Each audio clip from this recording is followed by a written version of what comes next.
able to access as part of your membership. So if you're not a member, if you're here on a guest pass and this presentation resonates with you, this might be the incentive just to get you over the hump and spend that very small amount of money to become a member of the organization. But our mission of the organization is to promote and support the local business community through education and networking. Boy, COVID has really put a kibosh on a lot of that. The networking especially has been really, really difficult for us as an organization to try to pull off. So we've largely paused that for most of 2020, but we're looking for 2021 for ways for that to actually get re-engaged. And in the meantime, we are going to deliver a monthly presentation like this one for each of you to get the education content that you seek in ways that will allow you to get a leg up on your competition as you're considering the ways that you might re-enter the marketplace now as we all start to get vaccinated and maybe the economy finally gets going again. So we're going to see how that will go. But before we weigh in on today's guest, we have a few housekeeping items that I wanted to talk about. So I'm the programs committee chairperson, but we need some help. I'm looking for some volunteers to help us on the programs committee. So if you are at all interested, and if Bill wows you with his presentation today to the point where you feel like it might be of your personal benefit to get involved from the programming perspective, please send me an email to roger@socialgoodpromotions.com. Let's talk about the ways that you might be involved in what we're going to deliver from a programming perspective in 2021. And obviously, because of the pause that the organization took in 2020, we're looking for new members in 2021. So Jason Tracy is your membership director. What's up, Jason?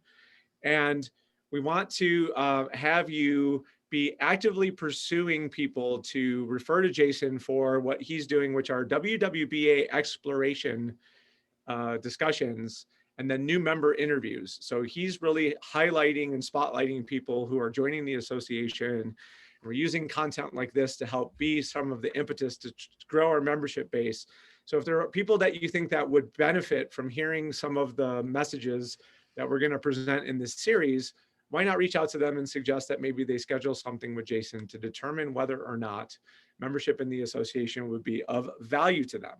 And then, as will become the case, we are going to use the first part of these presentations to announce next month's presentation. So March 24th at noon, mark your calendars for the benefits of playing your way to well-being in the workplace. So I had the opportunity to meet Lisa and Libby, and Blue Wave Wellbeing is their company, and they've created this entire framework around play and how that can be a differentiator for you and really maybe shake off some of these pandemic blues that a lot of companies are facing and their employees are struggling to try to be productive and efficient in this new environment. So by creating an environment that's built around play, Bill, that sounds like fun, right? Like I would do that. I think that sounds like a real hoot, Roger. A real hoot. So mark your calendars for March 24th. We're going to do some promotion of that particular event on social media. So pay attention to the WWBA Facebook page because we're going to do some lead up teasing of what that event is going to be like on social media in the days and weeks ahead. So Bill Petrie, wow. I'm supposed to do an intro. We don't need to do an intro. And you, what warms my heart about this is I have the good fortune to call Bill my personal friend. And it's really fun when you're in a member association like WWBA, what you're really looking for is what are the things that other members know that you don't know that you can benefit from learning from them because of the ability to meet them in a relationship like this. And it brings me so much joy to know that I can bring this cranky dude with his brilliant mind to all of you to share what he knows when it comes to setting your brand apart from the competition. Many of us in the promotional marketing space have studied this topic for years and years and years, and Bill has built his business on the concept of how do you stand out in a crowded, noisy, and difficult marketplace. I'm going to turn it over to Bill. I'm so glad that you're here, man.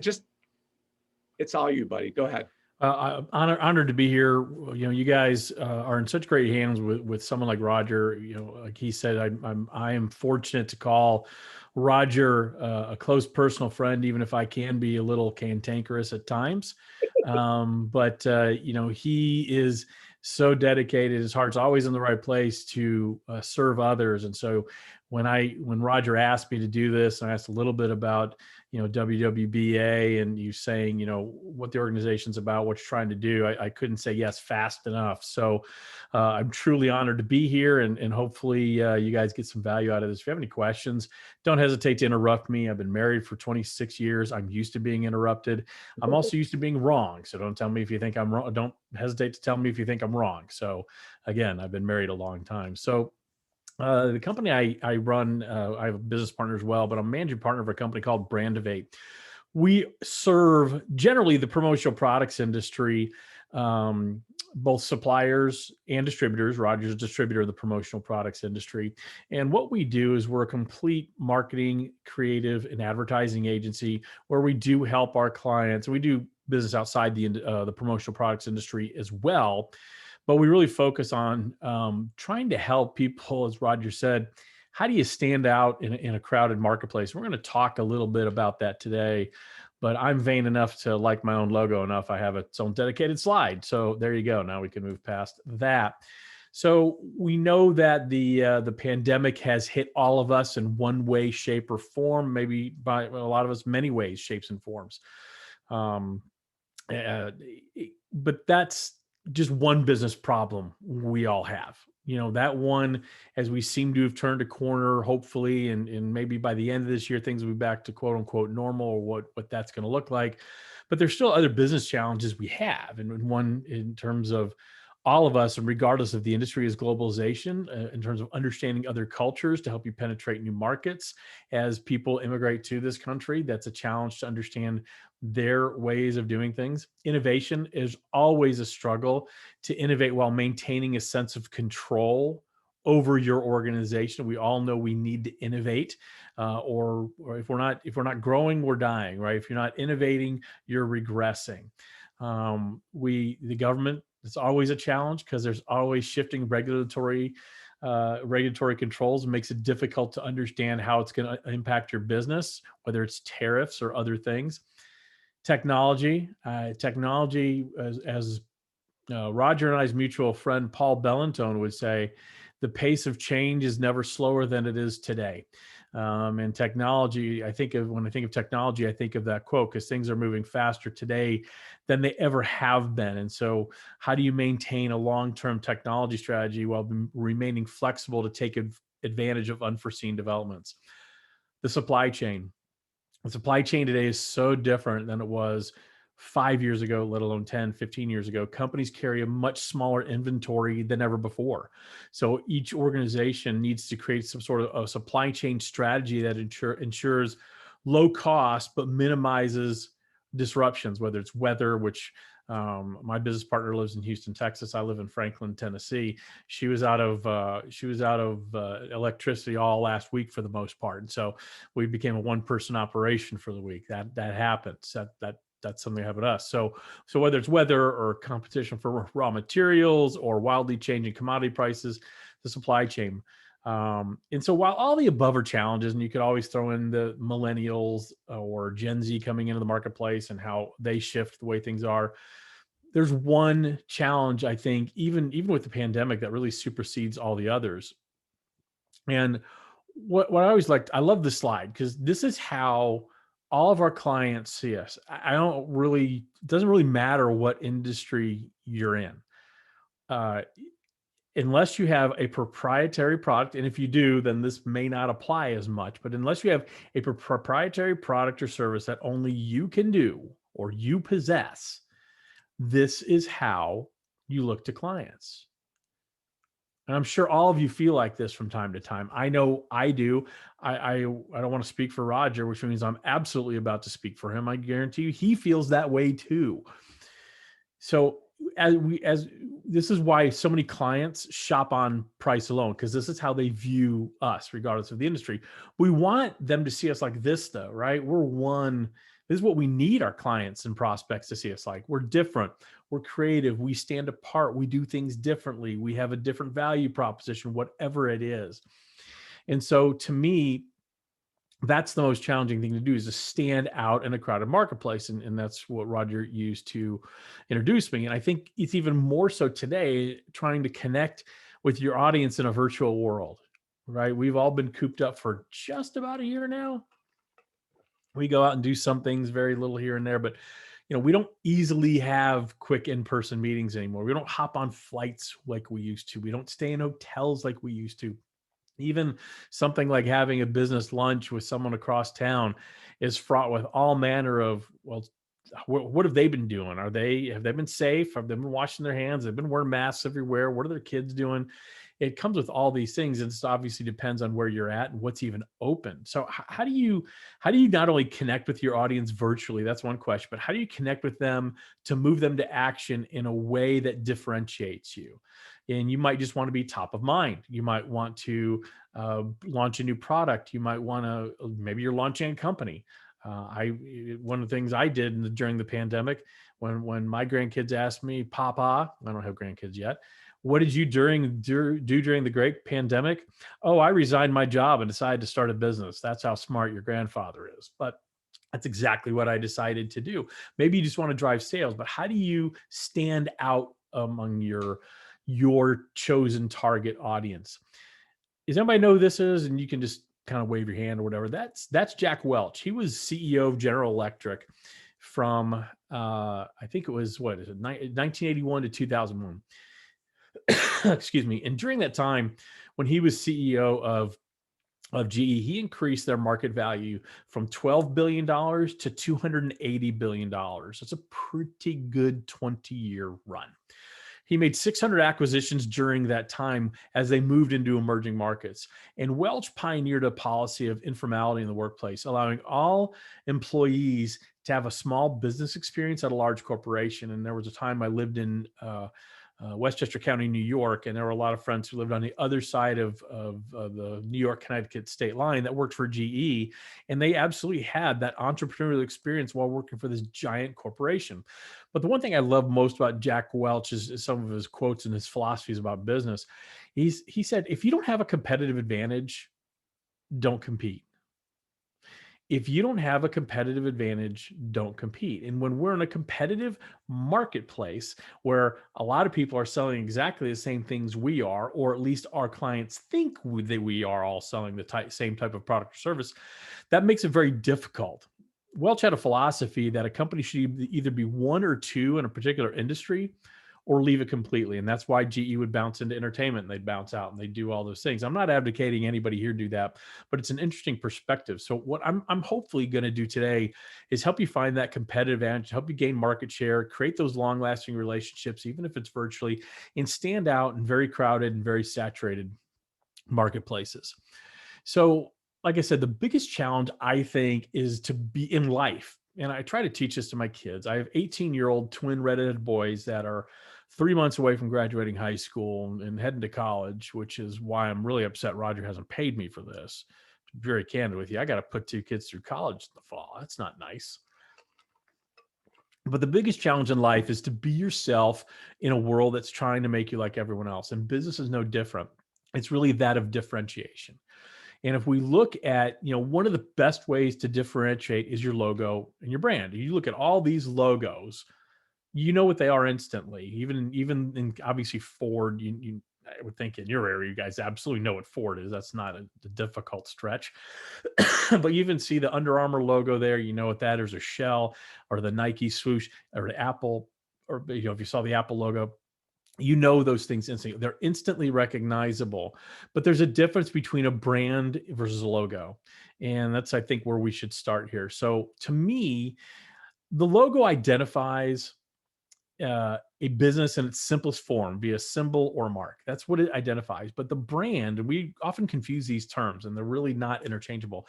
The brand is the perceived emotional company as a whole. So the fact is, brands elicit emotions, and whether it's my brand, Roger's brand, each one of your brand, it elicits an emotion. And so that brand is that underlying emotion that people feel when they see your logo. So if we did an exercise, if we were in an in-person room and Roger see me give this presentation, I would ask, okay, what emotions do you feel when you see this logo?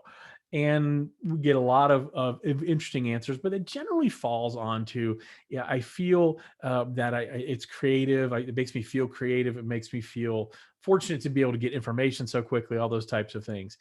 To me, the emotion I always feel is security. I'm secure. I can get very quick results from the internet that I'm looking for. I feel it's fun. It's a very happy logo. There's nothing depressing about it. Everything's great about it. Mrs. Burnett works for Google, so we have a very special affinity. Well, there you go. There you go. See, I didn't even know that. There you go. So, but then you have this logo. What do you Christine Reed said Google makes her emotion is playful. So you hit it. Oh, awesome. Awesome. But then this has an, and feel free to interrupt me anytime, Roger, with questions, please. So this logo lists its emotions too, probably different ones. Whenever I ask people what they feel on this one, most people say it's fat. And I'm like, fat is not an emotion. But maybe it is. I don't know. To me, I think when I think of the logo, I think of speed and consistency, right? I live in Nashville, Tennessee. If I'm going to have a Big Mac here, it's going to taste just as crappy as a Big Mac in Dearborn, Michigan, or wherever I happen to go. It's going to be consistent. And I think of speed. I don't know how long is too long. I don't know how long I should be in a drive-through at McDonald's. I just know when it's too long. I don't know the time. I just know when it's too long. But to me, the emotion that elicits for me is really nostalgic memories, because I remember when our twin boys were 3, 4, 5 years old and the first Cars movie came out. We had to stop at every single McDonald's on a family vacation to try to get the right mater from a Happy Meal prize. So to me, there's some nostalgia there. So this one can be mixed emotions. But then you have ones like this, and this is where everybody generally groans. They see that logo. And in Comcast, and yes, I know they've changed their name to Xfinity, but Comcast has become synonymous with horrible customer service. If you're ever bored and you want to go down a fun rabbit hole, head over to Google and check out Comcast customer service fails, and you'll see them. And I've got personal stories. I'm sure we all do. When we first moved to Tennessee, Comcast was the only game in town in terms of internet service. And it was okay, but I had so many bad experiences when they were our cable provider when we lived in Chicago that I white knuckled every time I had to call them. Even if the experience ended up being okay, I had so much previous history with them. So my experiences with the brand turned into my perception of the brand and absolutely influenced my expectations for every interaction for the brand. And yours are no different. So Comcast can, like I said, can try to change their name to Xfinity all they want, but the stink of what they have unintentionally, I would hope, built.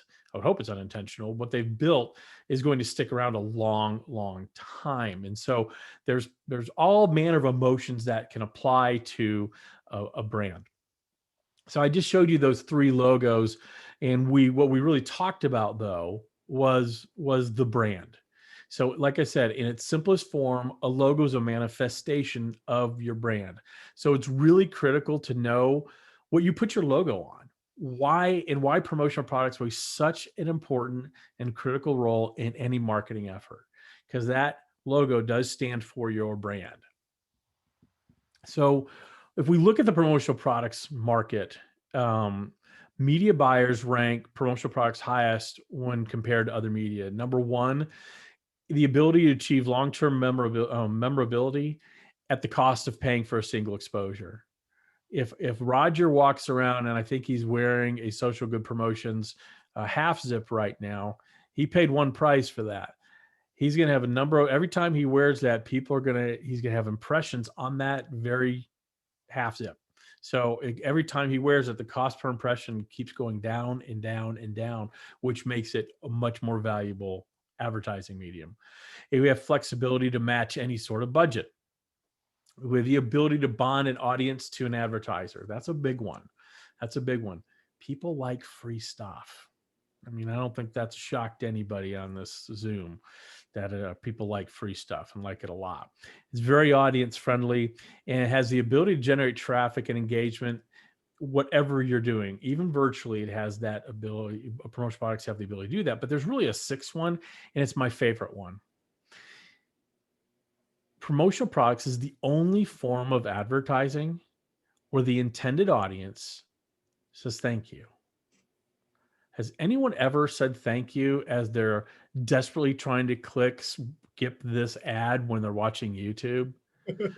Or has anyone, as they're flipping through a magazine, stopped and admired a piece of advertising, go, I'm so glad I saw that ad for Glenfiddich. Well, that you might, but you get my point. It's the only form of advertising where the audience says thank you. Think about that for a minute. There's no other form of advertising where someone says, well, thank you. Thank you. If Roger, in his good heart, gave each one of you a half zip that had his logo on it, and you liked the color, it felt good when you wore it, it kept you warm, whatever it was, you would say thank you. Now you're helping Roger advertise his business, however subtly that might be. And so that's one of the real keys why promotional products is such a great advertising medium. So, like I said, people like it. And additionally, it's the only advertising medium that can touch all five senses, plus the sixth sense, not the movie. The sixth sense is that form of, let me go back. Sixth sense is that form of ownership. I use this. This is my water. This is my hydration station. Yes, it's got my logo on it. And yes, I'm very intentional that it faces you and not me as I'm drinking it, because that's just the way I roll. But I own this. This is mine. I've given out probably 10 or 15 of these. And it's not mine anymore. It has my company's name on it, but it's not mine anymore. I've given that away. It's a sense of ownership. Again, it's the only form of advertising where your target audience says thank you.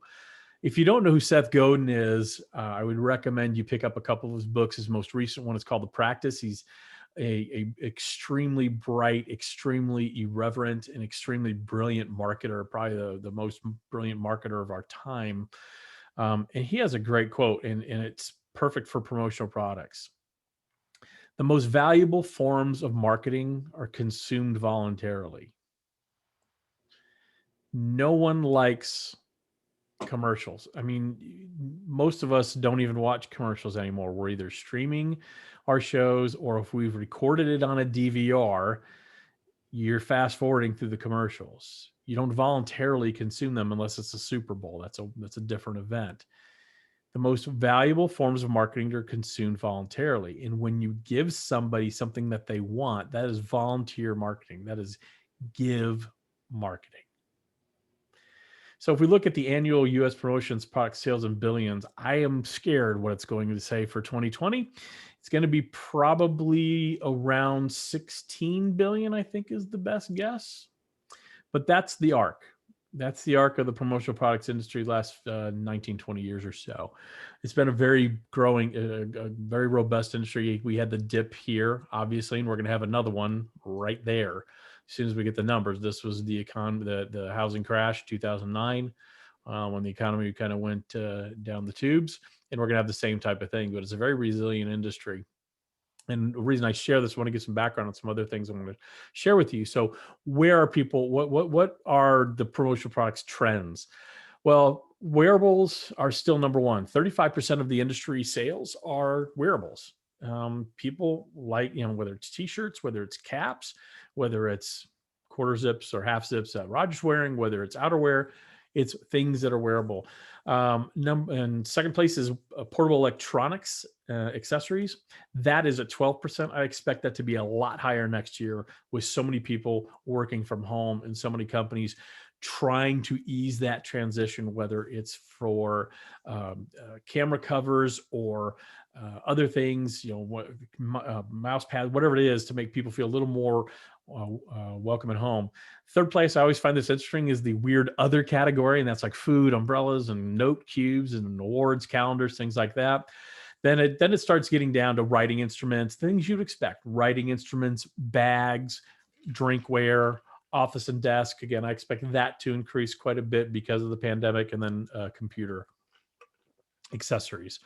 The reason portable electronics is such a big one is, and we'll talk about this in a second, is if you can tie a advertising vehicle to somebody's cell phone, something that's attached to them all the time, you win. You win, and you win big. All right. So what are they used for? Well, so this is from a study that PPAI did. PPAI is the Promotional Products Association International, and they're kind of the association for our industry. And so they do a lot of studies like this. They also do government advocacy for the industry as a whole. It's 96% small businesses, so it's a very big small business place. So we have a fairly decently loud voice in Congress when there's not a world health crisis. So what are they used for? So this is a study they did. I think there were 10,000 respondents. I think it was done 2-3 years ago. So what are they used for? Well, people buy promotional products to spread what they call awareness, whether brand awareness, make people aware of their brand. We'll talk a little bit about brand awareness later. 55% said they bought promotional products to thank their customers. 46% to generate traffic. That means generally at a trade show or things like that, that is going to go way down if they did the study last year because there weren't trade shows.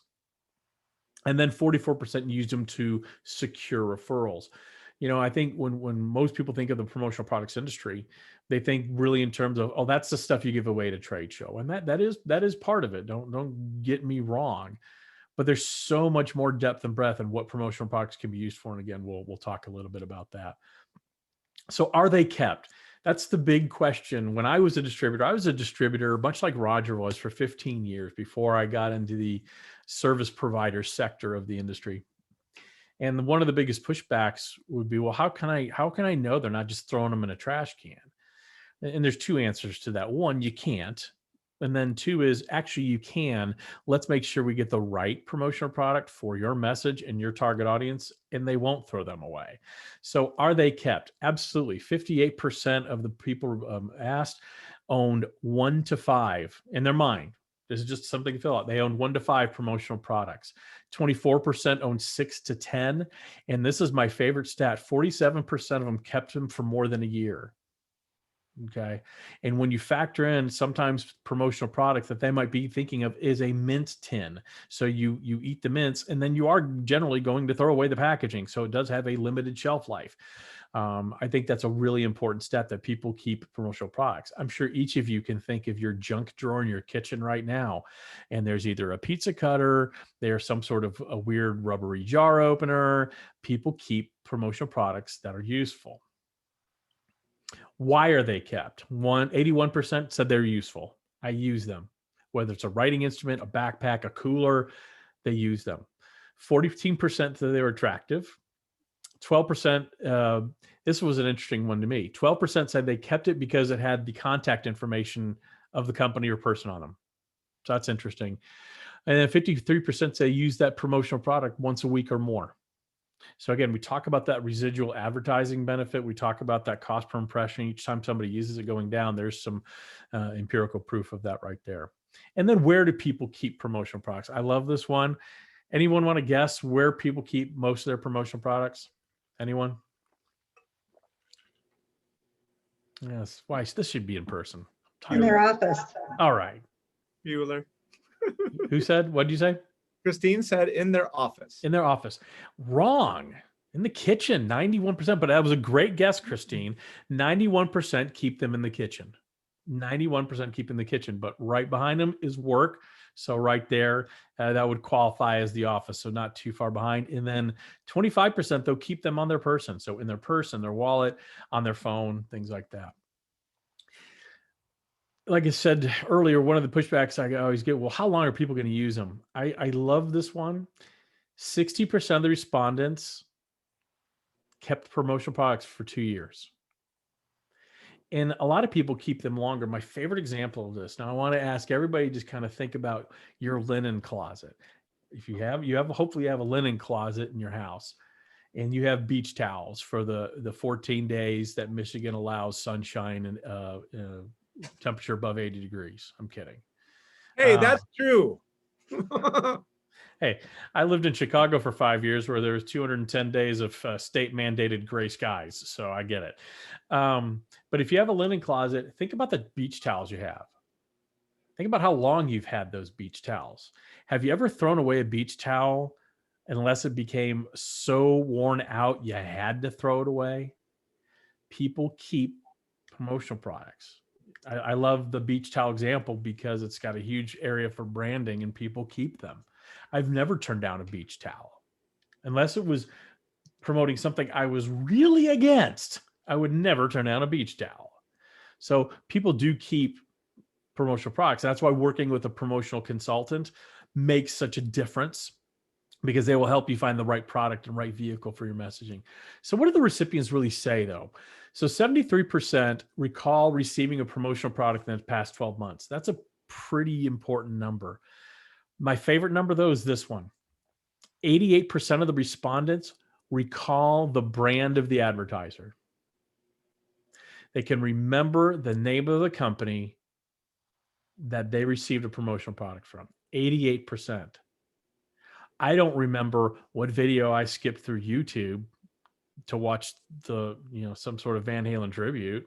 I don't remember that because I'm skipping it. I don't care. 88% recall the brand of the advertiser.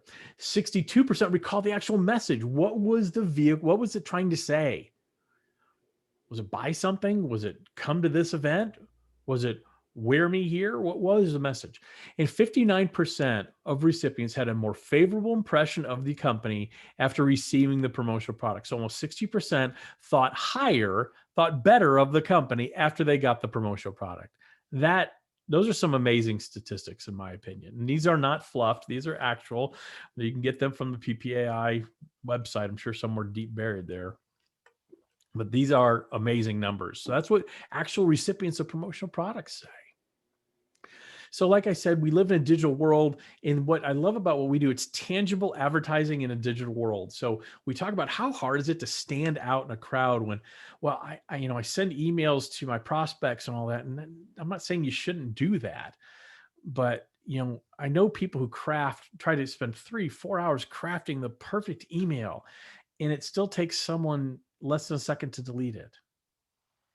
Tangible advertising in a digital world. It's doing something different than everybody else is doing.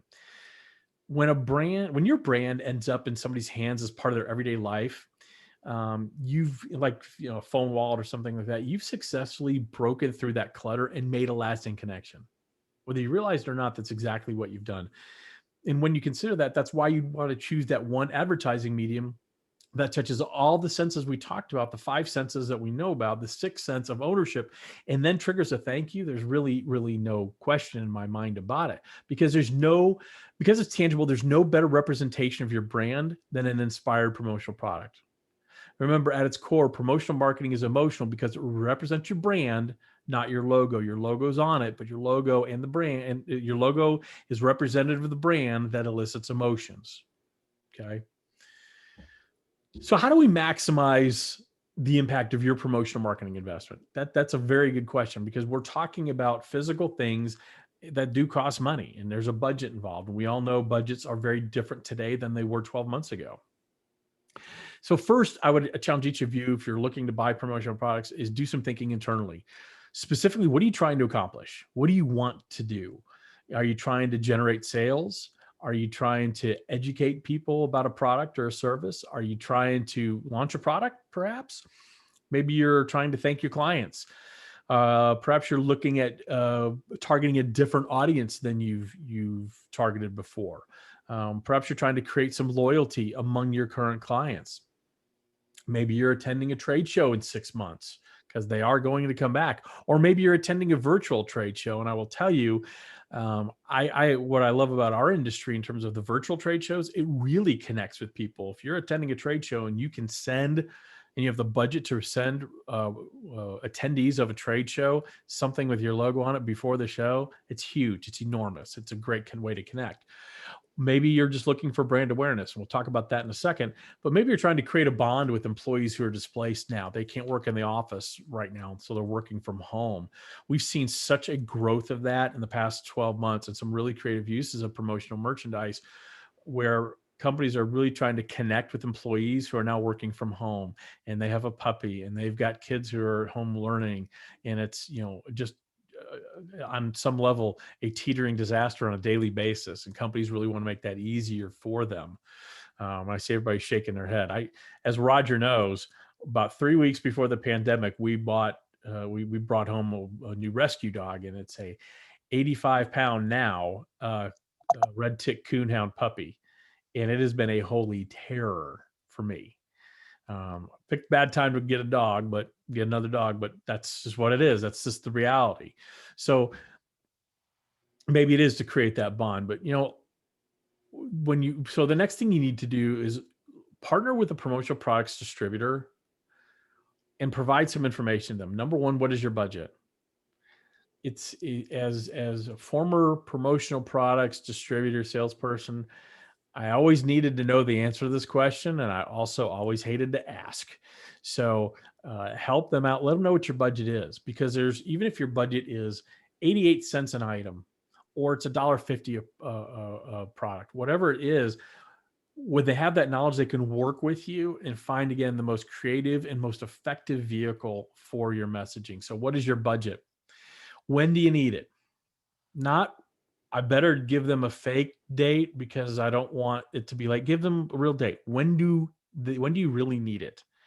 Who is your target audience? Who are they? And what are their expectations for not just the product itself, but for the experience of receiving the product? And we'll touch on that in a second. What products have you used before, and what's worked and what hasn't worked? These are important things that, as a promotional products distributor, I wanted to know desperately. And so I'd ask these questions. But these are questions you should be prepared that someone will ask you, because it'll help them, again, help you. It's about a 10-minute time investment on your part that'll make the whole experience much smoother and much more effective, and your ROI far greater. What emotion do you want to elicit from this recipient? What do you want them to feel? What do you want them to feel? And I know Roger well enough to know, I know that when he, just like we do, we have promotional products we use for our business. Roger does too. When he hands something out, when I hand this out, it may feel like a really nice tumbler for somebody, but to me, that's, X amount of dollars and X amount of cents. There is that portion of it. And I want to make sure, am I giving it to the right person? Am I getting the response I want? So it makes me think, as I get promotional products and I purchase them myself for my business, how am I focusing the right product for the right audience? Just because I like it doesn't mean they're going to. And is it getting the right emotions from them? And then what action do you want them to take? What do you want them to do? Great. So I've given you a 30-ounce stainless steel, vacuum sealed, copper lined mug. Now what? What do you want me to do? So I think, in terms of every time I give out a promotional product, or back in my distributor days when I worked with companies and helping them, what action do you want your audience to take? Is it attending the trade show? Is it going to a specific website? Is it sending you an email? Is it filling out a form? What action? There's an ask. I'm giving you this. I expect something in return. And so think in terms of, what do you expect in return? Because you should. We touched earlier on brand awareness. Now, how many of you, just show me your hands, I can see most of you, how many of you think brand awareness is important? It's like the most important thing to really focus on. Yeah. All of you are wrong. No. It's my bait and switch question, and I love it. And Roger knows it. Roger's seen this presentation, so he knows exactly. Brand awareness is important. Don't get me wrong. It is important. Okay.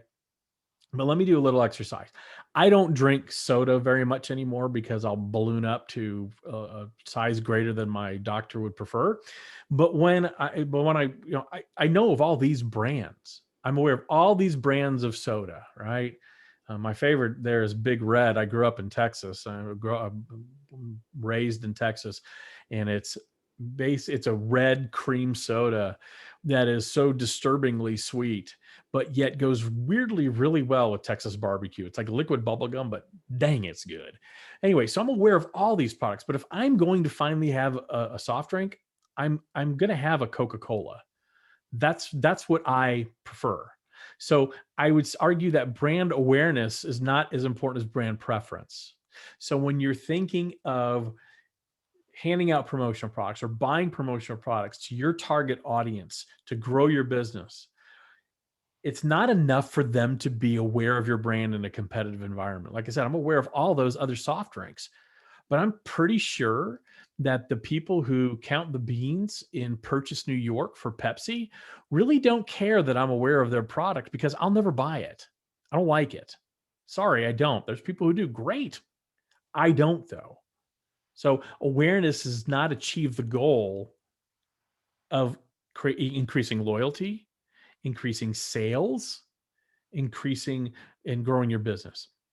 So brand awareness is important, but I think today's business environment is far too competitive for mere awareness. What we want to try to create with each of our target audience is brand preference. We can all think of brands we prefer. Maybe it's a brand of TV.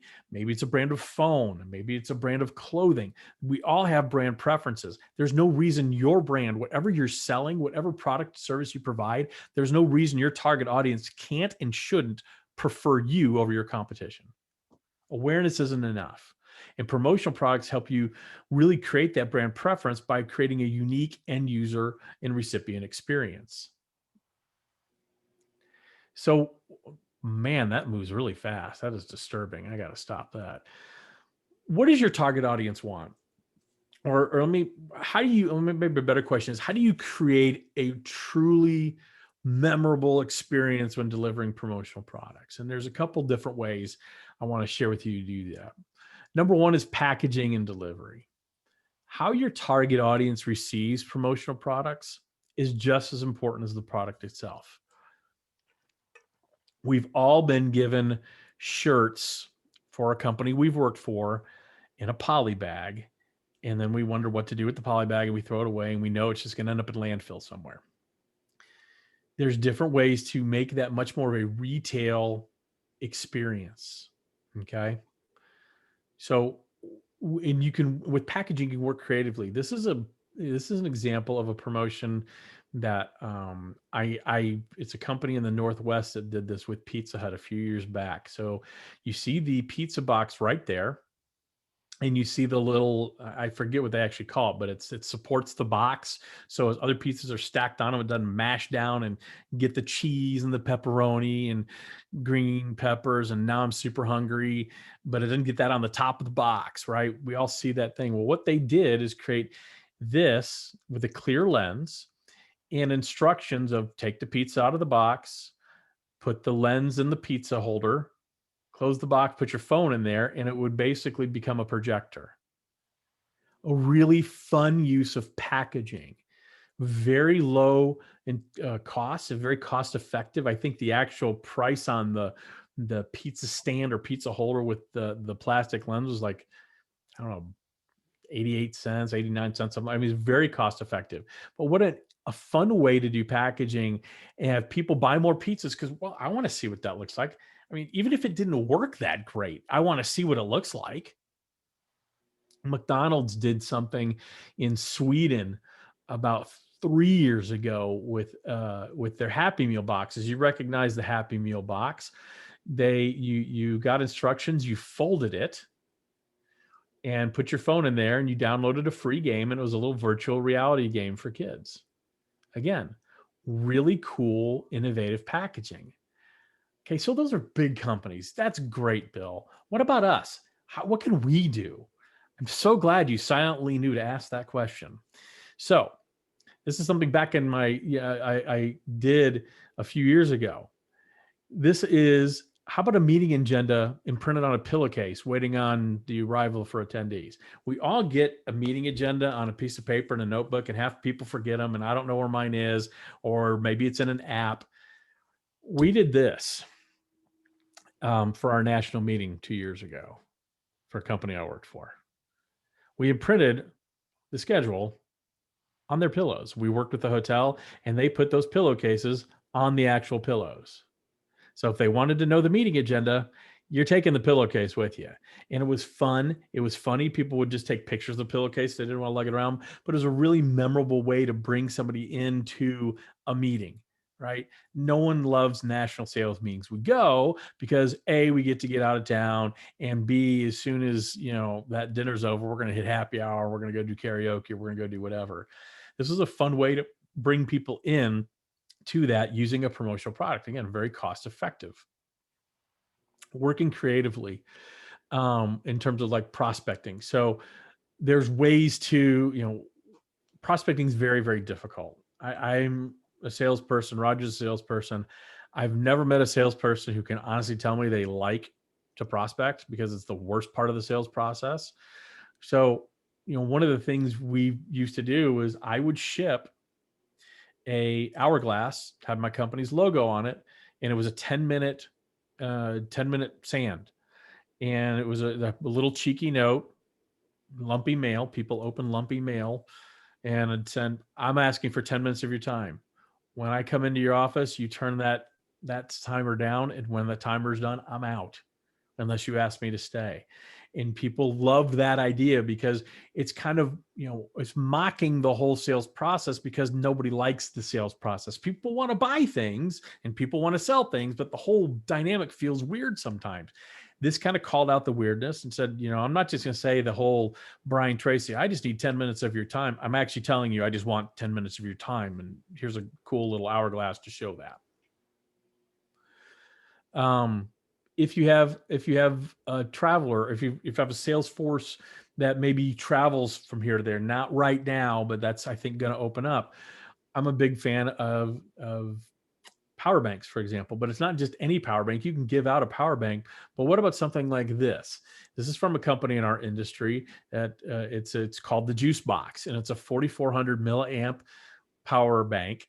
I think it charged an iPhone about 1.5 times. But the best part about it, look at that packaging. It's actually in a juice box. I don't have it over here. I thought I did. I don't know what I did with it. I have one, but it's actually in a juice box with a straw, and all the little things, the little words, it tells you, the recharge, refresh, revive, and it just makes the whole experience. I know people, I've sold this product before, and I've gone back in their office where they've taken the power bank out, but they keep the packaging. They kept the packaging. Yes, it was it's a little bit more in terms of the cost, but not so much that it didn't really add a ton of value. A new product launch. This is something I did a million years ago, back when I lived in New York. One of my biggest clients was IBM, and they were looking to launch this is back when they owned Lenovo, and they were looking to launch a new laptop. And back then, they came out with a new laptop every year. It was a big deal. And their audience was computer writers. That was it. Just computer writers, the computer journalists of the world. And their thing was, it's 8 ounces lighter than last year's and faster and all. But the main thing, it's lighter. And we thought, how do we convey that? What is the best way to convey that? I wish I had a picture of the package. I don't, but you can imagine. So we created a package that looked just like the computer.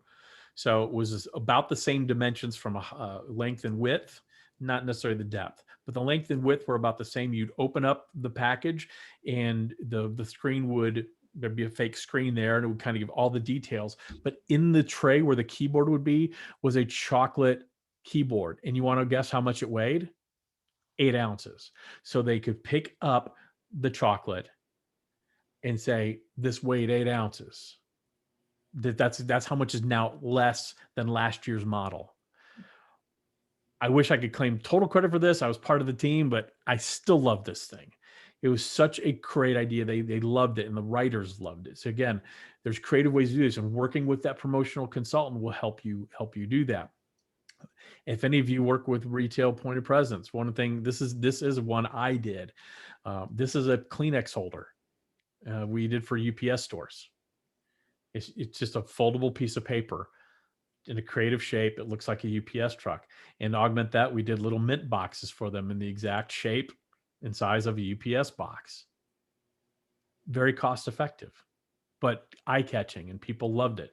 I mean, you go into a UPS store, who would love to see a big bowl of mint cards, or mint delivery boxes like that. So there's a lot of ways to work in packaging and really work with your promotional consultant to ensure that you're really, really, really creating an experience. It's not just say, hey, here's a mug or here's a shirt. How is that delivered? What does that look like in the experience? We all know that experience. I don't know how many of you are iPhone users, but the first time you got an iPhone and you open that box and just slowly slips out of that box because that packaging, and it costs them probably $6-7 for the packaging or whatever it costs them. But for us, the experience, we know that experience. It's the tightest fitting box, but it's not so tight you can't open it. It's just all kinds of awesome. Promotional product consultants can help you do that as well. And this gave me, as I was preparing for this, kind of a light bulb idea, which I'm going to give to you here at the end. But I want to share a story with you guys growing up in Texas, of a boy growing up in Texas, and that boy happens to be me. Now, that is a 1978 Cadillac Sedan DeVille. Also happens to be my dad's 1978 Cadillac Sedan DeVille. He still has it. Doesn't drive it much anymore, but he still has it. And growing up in Texas, we used that car. That we were driver vacations. We didn't fly. We would drive to California. We'd drive back to Chicago, where I was born, visit family. I moved down to Texas when I was 6 or 7. We drive to the East Coast. We drove everywhere in that car. And then if you've ever been in Texas, everything in Texas takes forever to get to. So you take us, we drive it all around the state of Texas. I lived in that car. And I remember when we would stay in a hotel, always, always, always, always some variation of a Holiday Inn, right? I remember the beacon of those signs. There you get the weird hotel key with the weird font. We sell those, by the way. Someone does. Roger does. I don't sell promotional products anymore. But I remember that. I mean, any of you stayed in a Holiday Inn before? Can't you just smell that picture? You can just smell that picture, right? You can feel the shag carpeting in there and the really creepy drapes. And anyway, so we would stay in Holiday Inns. And my parents, I never understood this till years later. And I actually asked them about this. This is 100% a true story. They would always take an extra suitcase whenever we traveled. I'm like, why would they do that? It never occurred to me until one day when I was in high school and I got out of the shower, and there's a bath mat there, you dry off. And that bath mat said Holiday Inn on it in my own house. My parents built our entire towel collection from the good people at Holiday Inn, from the nation's innkeeper. Absolutely did. That is actually a picture I took 2 years ago when I went back to visit my parents. I'm like, you still got some Holiday Inn towels? And they sure did. It didn't matter if it was a Holiday Inn. It didn't matter if it was a Holiday Inn Junior, the small hotel with like a 40 guest rooms located in portable things. It didn't matter if it was a Holidome. Remember the Holiday Inn with the big dome in the middle? I had video games and a pool. It was kind of like a low rent resort. They would take the towels. And I kind of had, as I was thinking about this presentation, I had an epiphany, because there's another company in my area that does something or allows something similar. So if everybody's been and lived in the South, there's a great public or grocery store chain called Publix, family owned. Very nice. Prices are a little higher because they don't have the buying power of a Kroger or things like that. But when it rains, they have umbrellas and they'll hand you an umbrella. They don't expect you to bring them back. They just hand you an umbrella. Now you can bring them back. That's fine if you do, but they don't mind that you do. They don't mind that you take them. That's how they take care of their customers. And so as I was thinking about this, whether it's, signing a check at a restaurant when we could go to restaurants, the best promotional products, I've always said this, best promotional products are used and kept, right? But maybe this light bulb idea is the best promotional products inspire theft. I know that Holiday Inn had a budget for towels. They knew people were taking their towels. They didn't care because that provided cost per impression branding. Publix knows that whatever they spend on a umbrella, I walk downtown Franklin on a rainy day, I will see 4 or 5 Publix umbrellas because that's where people have gotten their umbrellas. There's no better compliment than someone who wants to steal your advertising and do the work for you by spreading your message. So as you look at partnering with promotional products consultants. Think about, how can I inspire someone to want this product so bad with my logo on it that they would steal it? The best promotional products inspire a little bit of theft, and I'm okay with that. I think Roger is too. So, a couple takeaways. Go beyond simple hats and mugs and t-shirts. Might be more, because it might even be more cost effective. Those are easy things, and sometimes you do need those things, but there are other ways to really reinforce your brand identity. Go beyond those easy ones. Work with a promotional consultant, because they have all manner of creative ideas, creative uses, creative delivery vehicles that might be much more cost effective than what you're used to. Like I said, it reinforces your brand identity and helps create brand preference. It communicates your brand message. It engages with your target audience, because remember, they're going to say thank you. They're going, that's an engagement there. Hopefully it elicits that desired emotion, and you engage that distributor partner, and they're going to help you inspire some sort of theft, hopefully. I truly believe, I've been in this industry, this is my 21st year in the promotional products industry, and I really do believe it with all of my heart, that it is the most tangible and most effective form of advertising. And I feel like I can say that because I don't sell it anymore. I serve companies that do sell it. I haven't sold a promotional product in 5 years, but I truly believe it's the most effective and most tangible form of advertising. So with that, Roger, I'm happy to take any sort of questions you or your audience may have. I'll presuppose a question, because And there's my contact information. from a small business perspective, I know oftentimes it's like, okay, COVID, things are different now. Yeah. So where are we, meaning you really, where are we seeing in the COVID economy, from the work from home, how has what you and I do become different because of what happened with COVID? I think it's really accelerated the experience, because you can't generally hand something to somebody anymore. So you're sending it via some sort of delivery service, obviously FedEx or UPS. Is there a box within that box? What does it look like when somebody's opening that? So whereas maybe before you might get, let's say, shirts for a company picnic, I'm just using an example, and you'd hand out those shirts and say thank you to the employee for all the great year, enjoy the barbecue, whatever it is. You can't do that. You can't do that. So I think what it's accelerated in our industry, Roger, is really a lot more foresight and a lot more thoughtfulness in terms of, what does it look like when employee X or recipient Y gets whatever we're sending? What does that look like? So we're seeing a lot more attention being paid to packaging, and also a lot more attention being paid to specific calls to actions. For example, I know, for a conference we were in, Roger, they sent boxes out to 300 people who are going to be at this a leadership workshop in October. And part of that kit was two things. One, we did a virtual happy hour. And so we had, part of the package was not just watch some guy make drinks. That's great. It had the ingredients. Everybody had the ingredients beforehand. So if they wanted to play along, they could. So we created, it was much more experiential.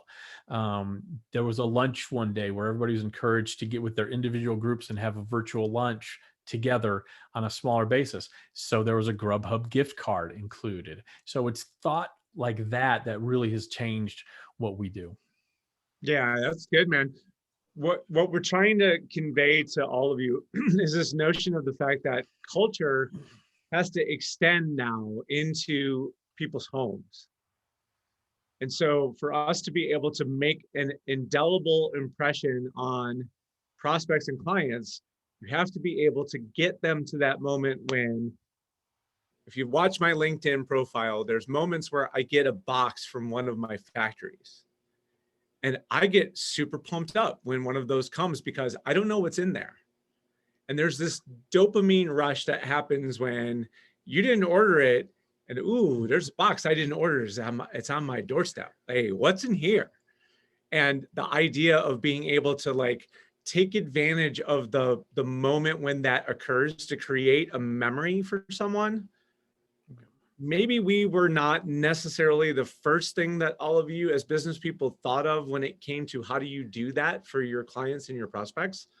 But man, I'm telling you, we've watched this happen now where if you really want to make a memorable impression on someone, there's a way to do it. But you need someone like a promotional consultant to help you make that be the case, because unlike in the past when you could just buy stuff online and it really didn't matter, and if it wasn't good, no big deal, you just put it in the closet. We all have that closet. Bill actually has a series called The Closet of Shame, when we talk about the bad stuff that we've done in the past that ends up in the closet. But when you think about what it is you're trying to accomplish from a, how do I get people to do the things that Bill talked about on that dartboard? You all have things that you're trying to accomplish, and there are a million different ways to do that. But we definitely, as a medium, have an opportunity to be able to give you a measurable return on your investment. So Bill, I love it. I never get tired of listening to that, man. It's so cool. I'm gonna give everybody one more chance. Is there anything out there that anybody wants Bill to cover before we wrap this thing up and send out the recording of this incredibly good presentation that Bill gave us? I haven't seen much in the way of questions. Lots of really great commentary, Bill.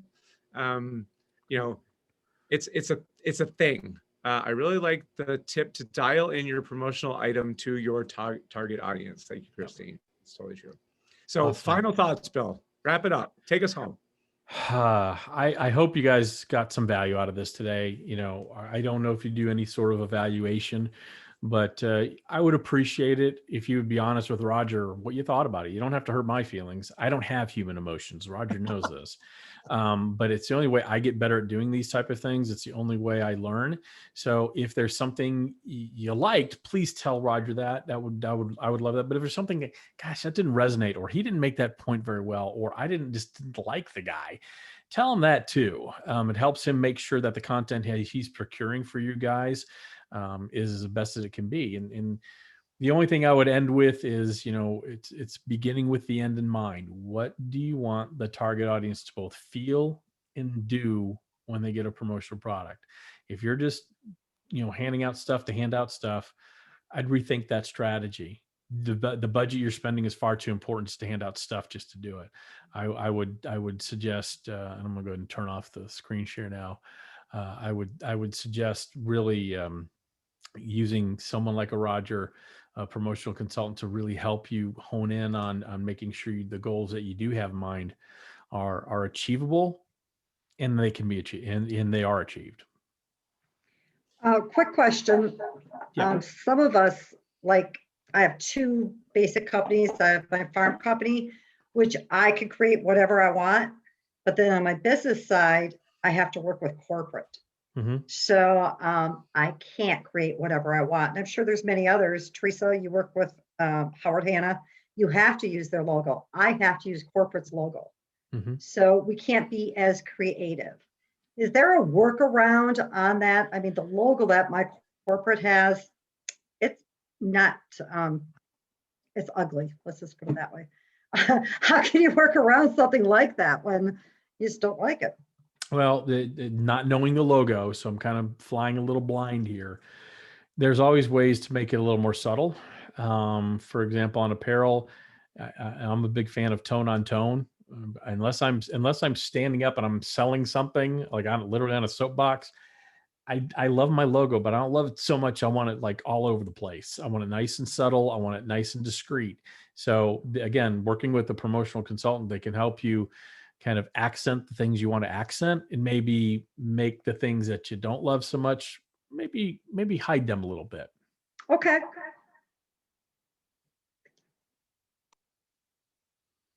Well, thank you guys for having me. Roger, thank you for asking me to do this. It was an honor, a pleasure. I hope you guys are all stay safe and sound, and hopefully we'll see everybody on the other side of this in person sometime soon. You betcha. And what I would hope is for each and all of you who attended today, if you believe that there is someone that you know in your tribe that would benefit from Bill's presentation, please, we're going to offer this as a recording. Yep. Please feel free to share that around with people that you think might benefit from that. And then obviously we're hoping that that will spur additional participation in future events. Bill, as always, my man, good job. I appreciate you. I hope I didn't stink. My pleasure, guys. Thank you so much. Have a wonderful day. Really, take care. Take care.